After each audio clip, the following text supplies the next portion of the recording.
U.S. companies are generally seeing good growth. We seem to be operating in an environment that one can almost characterize as Goldilocks in nature. Corporate profitability is obviously very high. Companies are exceptionally lean at this point in time. Incremental margins have been exceptionally strong, particularly in certain industries. And I think if we see any acceleration in terms of unit volume growth, profitability is likely to surprise on the upside. Skilled labor is in shortage, certainly within select industries. We're beginning to see that in terms of wage rate inflation. We're paying close attention to that as that applies to inflation, though we do anticipate at this point in time that will remain tepid at best. M&A activity has returned to peak levels, seems to be accelerating. That should be very favorable for our portfolio companies. And more than anything, I think CEOs and companies are looking for certainty around the rate regime.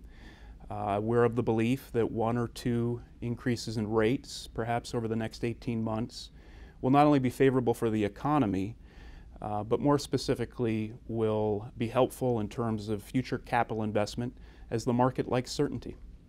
From an industry perspective, in the industrials and materials sectors, we've seen a bit of a slowdown because of the cutback in energy capital spending in light of the 50% decline in oil prices in the back half of last year.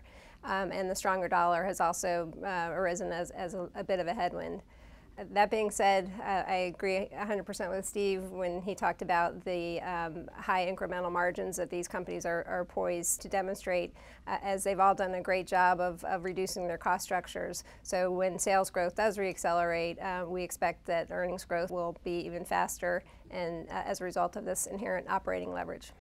In the energy sector, we've seen a pretty dramatic supply side response where you've seen rig counts cut in half, E&P capital spending down 20 to 30%.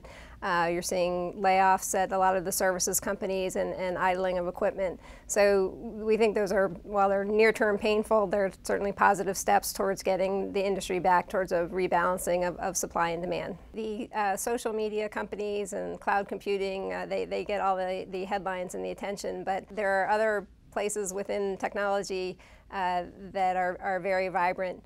Industrial automation is a secular theme that a lot of companies are benefiting from.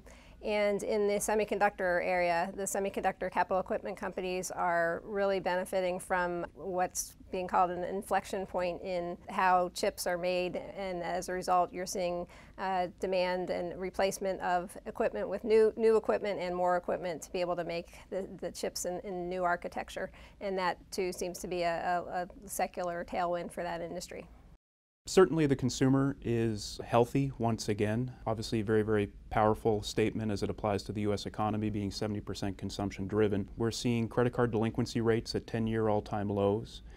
Net worth is effectively back to prior peak levels, and effectively credit and liquidity has returned to the marketplace. So consumers seem to be reacting favorably, and we've been seeing that of late in consumer confidence numbers.